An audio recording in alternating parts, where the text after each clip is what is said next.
That was a long video. The amount of cuts I'm gonna have to make in editing. Oh, that's gonna be fun. That's gonna be fun.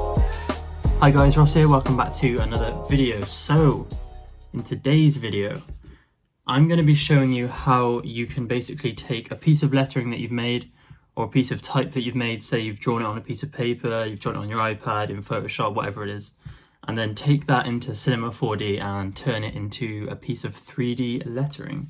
So let's jump straight into the video, and I'm actually going to start in Adobe Illustrator. So I've got this piece of type that I just drew up a minute ago, just really quickly. I've got a PNG of it. Here it is. And basically what I'm going to do is I'm going to just click on the layer here and just template this just so that it fades it and it locks it. I'm going to create a new layer. And I'm just going to use the pen tool by pressing P or selecting it on the side. And I'm just going to quickly go through and start to just redraw this so that we have a path that we can use. So I'll probably just skim through this bit, but by the end of it, we should have a load of paths, which kind of basically rebuilds our lettering in Illustrator.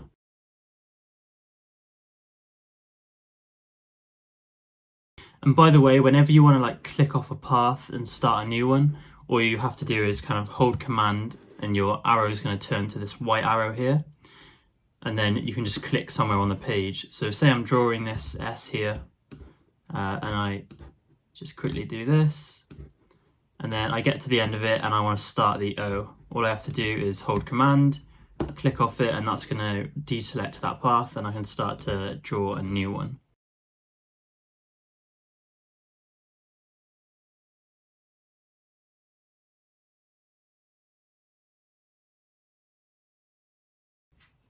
Okay, cool. So I've just finished kind of finessing that piece of lettering there, just smoothing out some of the lines and just spacing it so it looks a bit better. And what we're going to do now is I can hide that reference layer and I'm just going to click on that and delete it. So now we've just got our lettering here. And now it's just a case of saving this. So I'm going to go File, Save As, and I'm just going to overwrite. I'm just going to save over the original one that I had. Press Save, Replace, and then when it comes to the version, you just want to change this to Illustrator 8.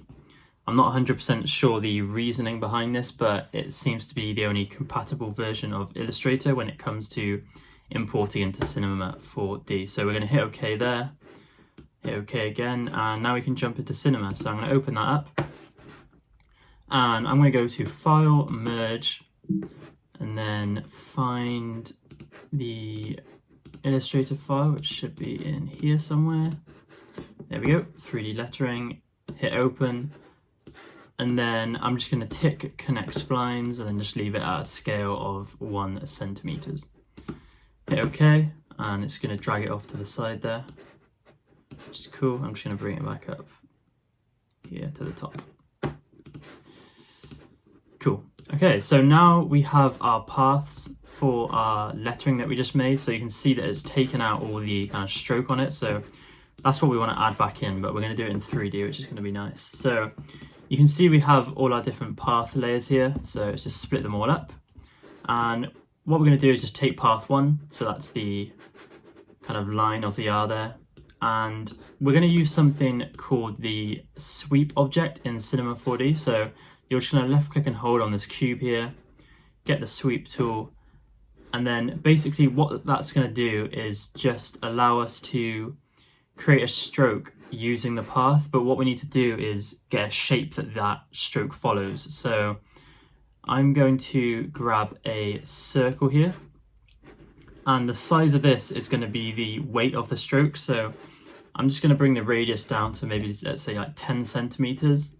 And all we have to do is get the circle, drag it underneath the sweep, and then get our path and drag it underneath that circle. So you want to make sure that it's not a child of the circle. You just want to make sure that it's underneath it. So they're all in the same group there. So you have your circle and then you have your path. And now you can see that we have that stroke going on for the arm or leg of our letter R. So now we want to round off those edges, and that's pretty straightforward. All we have to do is go into the caps on our sweep object, change that from cap to fillet cap, and then do that for the end. So you have your start and then you have your end. So just make sure they're both on fillet cap. And now this is a case of just cranking these up. So maybe set these to like 20. And then you want to increase the steps. And the steps, if I just turn on that, you can see how we have those lines. And if I turn on the steps, you can see how it's adding those additional lines to help subdivide and round out those ends. So I'm just going to turn both of them up to like 10 and just see how that looks. And you can see we have that line there. So it means we just need to smooth it out a bit more now. We can do it two ways. If I select the sweep nib and then grab a subdivision surface and just drag that into that, that's going to help just smooth the whole piece in general. But you can see we've still got that line, and that's just a case now of just cranking those steps up. So if I set both of them to 50, you can see how that line has started to blur a little bit, and that just means it's smoothing out that edge bit. So you could really crank that up, maybe set it to like 100. So we've got those curved edges, but now the actual stroke of that R is really thick. So now it's just a case of just decreasing down that radius to get it back to the size you want. And it's a kind of a balancing act of the radius and the radius of the cap, the fillet caps as well. So you might want to decrease these back down maybe to like 15, and that looks quite good. So we've got the basic setup for that stroke now, and now it's just a case of having to duplicate that for all of the paths. And you can just hold command when you're on the sweep and just click and drag, and now that's duplicated it. And it's just a case of swapping out that path for another one. And you can basically just go through the whole process, just replacing the paths, so that eventually you have a load of sweep objects, all with the different paths that you made within Cinema 4D. Now you want to make sure that you don't do what I just did, and that's have two paths in the same one, because it's going to start to bug out. So just make sure you've only got one in there, and you should be all good to go. So I'm just going to quickly speed up this little part, just so you're not watching me fiddle around with these. And then we'll get on to like tweaking this to help add more depth to the piece. So we've got our 3D lettering now, and it's looking good, but there are a few kind of mishaps in this lettering, and that's parts where there's intersections, such as this crossbar on the A. And the great thing about Cinema 4D is that we're working within a 3D workspace. So we can actually go to this crossbar, and I'm going to move the path instead of the sweep object. And we could, for example, move that crossbar in front of the A. So that looks quite cool like that.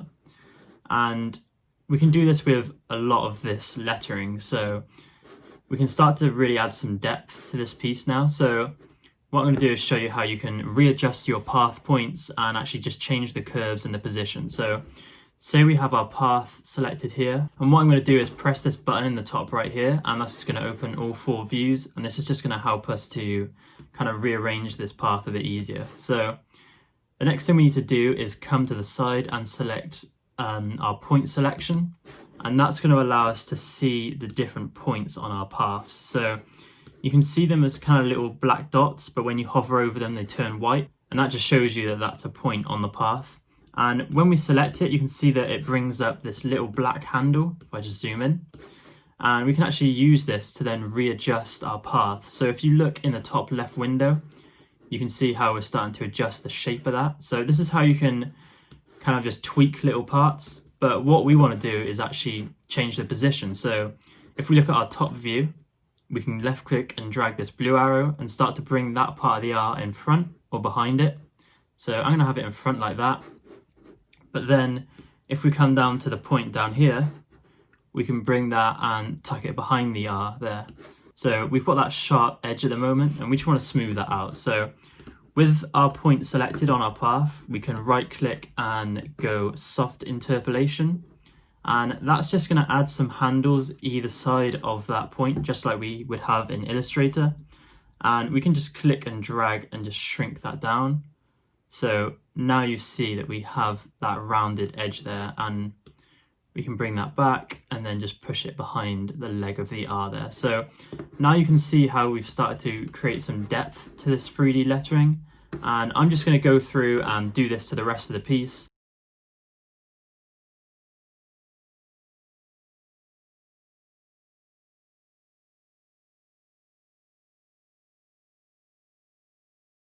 Okay, cool. So now we have our 3D lettering in Cinema 4D. And now it's just a case of kind of lighting and texturing this. So I'm just going to quickly grab all these and press Alt-G, and that's going to put them into a group. So I'm going to call that lettering. So I have that nicely in that group there. I'm going to go up to the render settings and just change the width and the height to 1080 by 1350.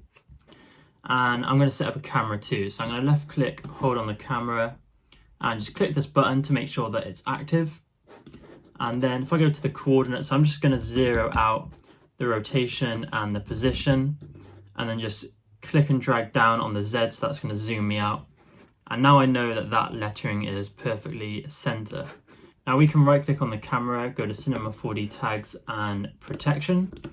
And that is basically going to stop me from moving that camera around. Now, if we actually want to get out of that camera, we can just click that white button again here, and that's just going to disable it, and we can then move back around. So I'm just going to stay with that camera active. And let's set up some lighting for this. So we're going to use something called HDRI lighting, and that's basically using a high dynamic range image to basically light the scene. So if I create a sky here, and create a new material by just double clicking down in the material palette down here. And we want to untick reflectance and color and just tick luminance. So luminance kind of acts as a light source. So we're going to tick that, go to texture, and then I'm going to use a HDRI from a place called HDRI Haven. It's a great website. I've talked about it in my other videos. They do free HDRIs, and if you can, then you can support their Patreon as well. And I'm just going to use this one called Venice Sunset. So we're looking for something which has like a clear light source. So we've got this really bright area here, which is going to give us some nice reflections. But then it's quite a soft image in general, so we're not going to get harsh shadows either. So I'm going to use this and then hit no, just so that it doesn't save it at the project location. We're going to drag this onto the sky. Now, if we just hit render now, we're not going to see anything. We're just going to see a background image, which we actually want to hide. So I'm going to right click on the sky, Cinema 4D tags, and then uncheck scene by camera. So now that's hidden. And the next thing for us to do is to create a material. So I'm going to double click again, and I'm just going to drag this onto the lettering. And I think I want to create like a gold kind of shiny material. So we've got color and reflectance, and those are actually the only channels we need. Reflectance is going to be kind of our main focus for this. So I'm going to remove the default specular, and I'm going to add something like Beckman. They all give you slightly different effects. That would kind of be a video in itself, but we're going to go for Beckman. And you can already see in the preview how reflective this is. So I'm going to hit render. Again, you get these really bright reflections. So now we've got something kind of interesting going on.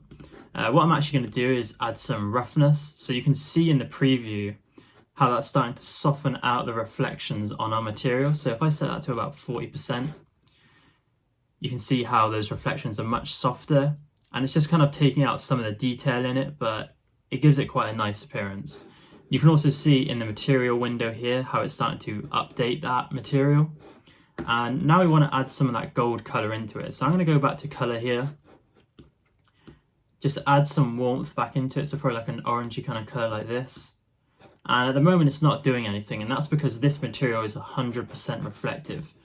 But if we brought this down to, let's say, 75%, it's going to start to introduce some of those warm tones. So if we just hit render again, now we're starting to get a bit of a warmer feel, but it's still not really gold. So we're going to go to layer color, and this is on the reflection channel, and we're actually going to affect the actual color of the reflections. So if I set that to that orange, you can see now that is just a really bright, that's actually probably too bright of a gold color. So I'm going to bring that down a little bit, maybe bring the actual brightness of it down a bit, make it a bit oranger, I don't know.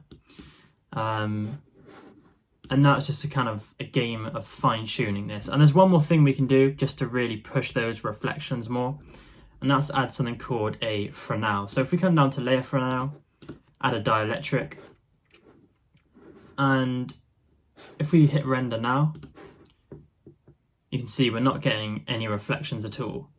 And what we need to actually do is just dial this back a bit. So let's set it at like 50%.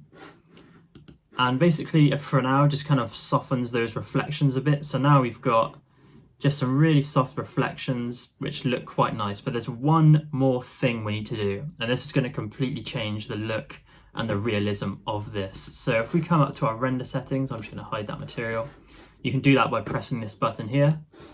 And we want to add two things. We want to add something called an ambient occlusion, and then add something called global illumination. So ambient occlusion is just going to give you more realistic shadowing, whilst global illumination gives you more realistic lighting. So let me just hit the render button again and we can have a look at this. You can see it's going to go through a different process, but when it starts to render, you can see we've got much more realistic shadows here, as well as more realistic lighting.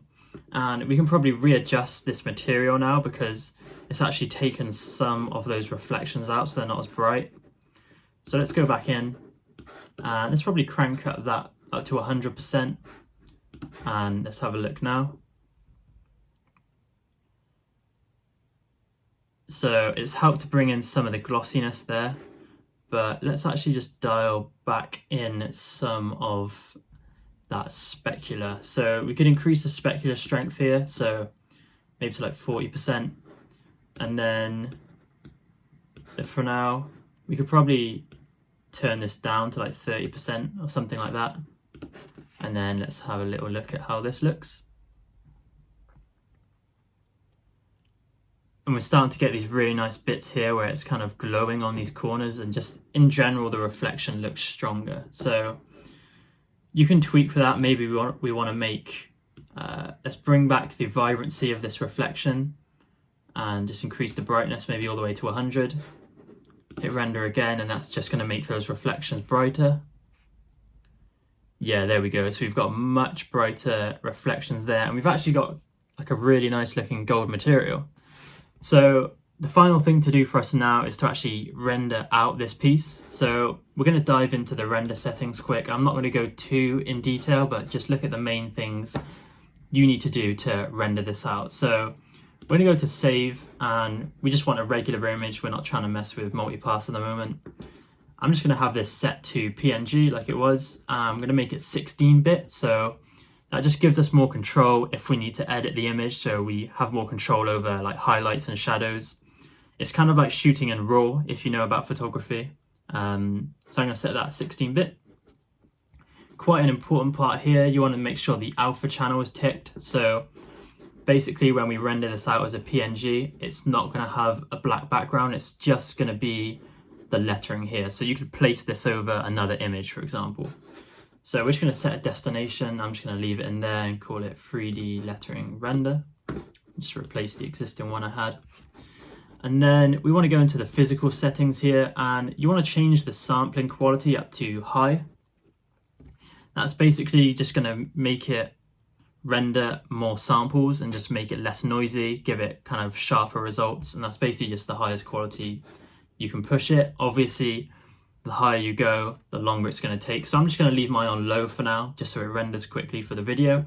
But you probably want to have this set to high for your final render. There's not much you can change here, but if we go into global illumination, you have a similar kind of thing as you did in the physical tab where you've got your samples, and you probably want to set that to high as well, just so that it gives you more realistic lighting results. Again, I'm just going to leave that for me. I'll probably put it for low, just for the render, just for the video.